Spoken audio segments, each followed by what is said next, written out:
اعوذ باللہ من الشیطان الرجیم بسم اللہ الرحمن الرحیم۔ آج ہم کریں گے آیت 29 سے، یا ایہا الذین آمنو، اے ایمان والو، ان تتقوا اللہ، اگر تم ڈرتے رہو اللہ سے، اگر تم بچتے رہو ان چیزوں سے جنہیں اللہ نے منع کیا ہے۔ مطلب یہ کہ صرف ایمان کا زبانی دعویٰ نہیں، عملاً ایمان کا مظاہرہ کرو، اللہ کے رسول صلی اللہ علیہ وسلم کی اطاعت کرتے رہو۔ یجعل لکم فرقانا، تو وہ بنا دے گا تمہارے لیے فرقان، بنا دے گا فرقان یا واضح کر دے گا تمہارے لیے فرقان، یا مفہوم یوں ہے کہ نمایاں کر دے گا تمہارے لیے فرقان۔ فرقان کیا ہے؟ اب ہم اگر روٹس کو دیکھیں گے تو ہم فوراً پہچان جائیں گے کہ یہ ہے فے، رے اور قاف، جس سے اردو میں بھی ہم لفظ استعمال کرتے ہیں فرق۔ فرق کرنے کا مطلب ہوتا ہے دو چیزوں کو الگ الگ کرنا، علیحدہ کرنا، فرق کرنا، یہ اچھی ہے یہ بری ہے۔ تو قرآن شریف بھی فرقان ہے، وہ حق اور باطل میں فرق کرنے کی صلاحیت عطا کرتی ہے۔ پھر ایک فعلان کا وزن ہوتا ہے عربی میں، جس کے اوپر جو الفاظ ہیں جیسے طغیان، جیسے رحمان، اس کے اندر انٹینسٹی بہت زیادہ ہوتی ہے، اس میں ایمفسس ہوتا ہے، مبالغہ ہوتا ہے۔ تو رحمان کا مطلب ہوتا ہے جس کی رحمت بے پناہ ہے، تو فرقان کا مطلب ہوگا جو بہت اچھی طرح فرق واضح کر دے، جس کے لیے اردو میں ایک لفظ کسوٹی بھی استعمال ہوتا ہے، جس سے کلیئر ہو جاتا ہے کہ یہ سونا ہے اور یہ سونا نہیں ہے۔ تو وہ تمہارے لیے فرقان نمایاں کر دے گا۔ اب فرقان قرآن شریف بھی ہے، بٹ وہ تو ادھر ہی رہا تھا۔ فرقان غزوہ بدر بھی ہے، یہ اسی صورت کی 41 آیت میں آئے گا۔ یہاں اپیرنٹلی فرقان سے مطلب یہ ہے کہ حق باطل میں جو فرق ہے وہ واضح ہو جائے گا، جو اس آیت سے آتا ہے نا کہ جاء الحق والحق الباطل، کہ حق آ گیا اور باطل دور ہو گیا، تباہ ہو گیا، باطل تو تھا ہی جانے کے لیے۔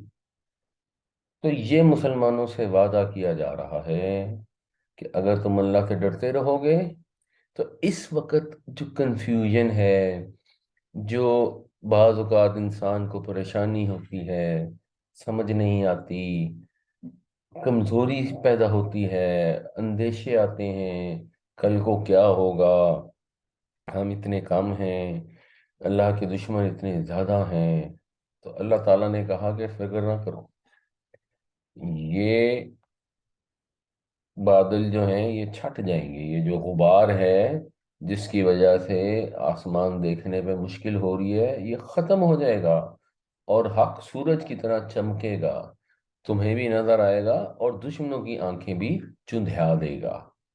مگر اس میں ایک شرط ہے، اور وہ شرط ہے کہ تم اللہ سے ڈرتے رہو، ان چیزوں سے بچتے رہو جو اللہ نے منع کی ہیں، اللہ اور رسول کی اطاعت پر قائم رہو، تو پھر تمہارے لیے واضح۔ اچھا، اب جو اللہ کے رسول دنیا میں تشریف لائے، جیسے ہمارے نبی کریم صلی اللہ علیہ وسلم اس وقت تھے، تو تب تو یہ طے تھا کہ اگر حضور کے ماننے والے تقوی اختیار کریں گے تو اللہ تعالیٰ ان کو کر کے دکھائے گا دنیا میں ہی، اور باقی لوگوں کے لیے بھی in general it is highly likely کہ ہم بھی اگر اجتماعی طور پر اپنے رب سے ڈرتے رہیں، اگر ہم توبہ کر لیں تو ہمارے لیے بھی اللہ تعالیٰ مدد فرمائے گا اور حق واضح ہو جائے گا۔ جو آج جیسی سچویشن ہے جس میں لوگ پریشان ہیں،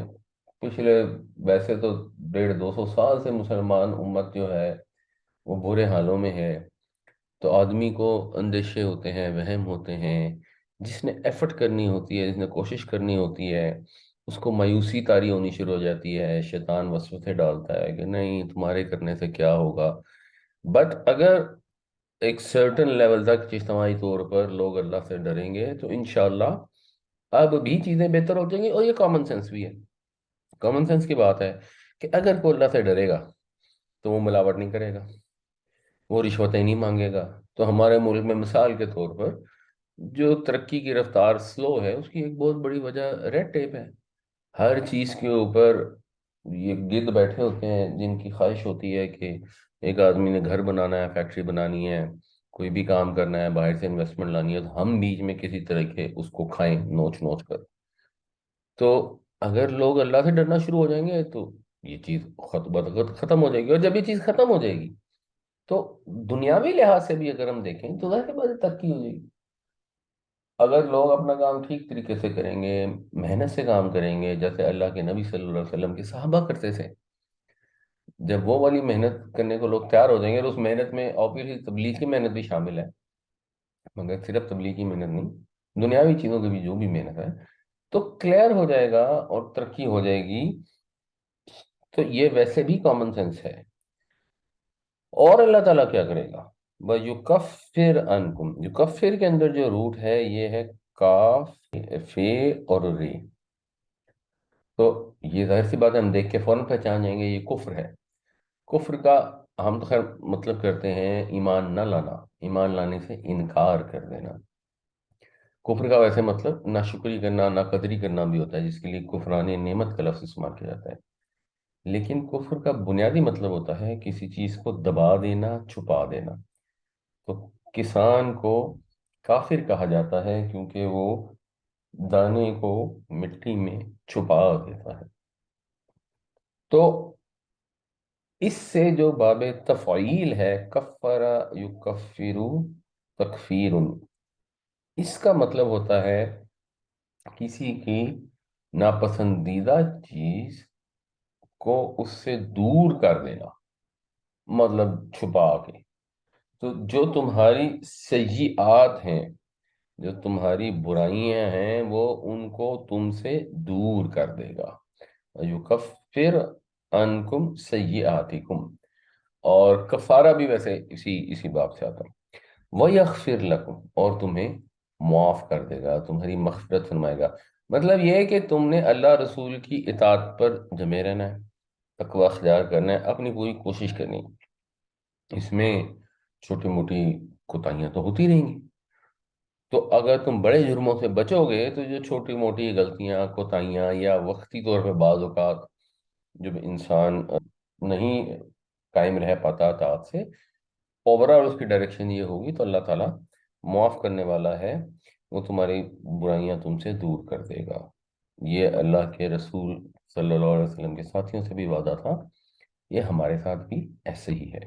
واللہ ذو الفضل العظیم، کیوں کرے گا وہ ایسا؟ کیونکہ وہ بڑے فضل والا ہے، اس کو فرق نہیں پڑتا، اس کے اصول ہیں، رولز ہیں، ان رول کو فالو کرتے ہوئے اگر لوگ صحیح کام کر رہے ہیں تو وہ بڑا رحمان ہے، بڑے فضل والا ہے۔ اس نے کوئی یوں نہیں ہے کہ ہم نے نیکی کی تو اس کے پاس کو پوائنٹس جنریٹ ہوں گے جن میں سے اس نے اٹھا کے ہمیں دینے ہیں، اس کے پاس تو فضل موجود ہے بے شمار۔ ہم ذرا سا اپنے آپ کو ٹھیک کریں گے، اس کی طرف سے فضل ملنا شروع ہو جائے گا۔ یا ایھا الذین آمنوا ان تتقوا اللہ یجعل لکم فرقانا ویکفر عنکم سیئاتکم ویغفر لکم واللہ ذو الفضل العظیم۔ ایمان والو، اگر تم اللہ سے ڈرتے رہو تو وہ تمہارے لیے نمایاں کر دے گا فرقان کو، اور دور کر دے گا تم سے تمہاری برائیوں کو، اور مغفرت فرمائے گا تمہاری، اور اللہ تعالیٰ بڑے فضل والا ہے۔ یہ جو الفضل العظیم ہے، یہ مرکب توصیفی ہے۔ مرکب توصیفی میں کیا ہوتا ہے کہ ایک ہوتی ہے صفت اور وہ بعد میں آتی ہے۔ اردو میں اور انگریزی میں صفت پہلے آتی ہے، اچھا لڑکا، گڈ بوائے۔ عربی میں بعد میں آتی ہے، ولد جمیل ہوگا، خوبصورت لڑکا میں جمیل خوبصورت ہے تو وہ بعد میں چلا جاتا ہے۔ یہ عربی کا سٹرکچر ہے، کئی اور زبانوں میں بھی ایسے ہی ہوتا ہے۔ تو اس کو آپ کہتے ہیں صفت، جسے ہم صفت پڑھتے ہیں، ویسے صحیح لفظ صفت ہوتا ہے، اور اس کو کہتے ہیں موصوف، جس کی صفت بیان کی جائے۔ تو مرکب توصیفی میں دو پارٹ ہوتے ہیں، یہ دونوں پارٹ ایک دوسرے کو فالو کرتے ہیں۔ اگر آپ اس میں دیکھیں تو اس میں بھی الف لام ہے اور اس میں بھی الف لام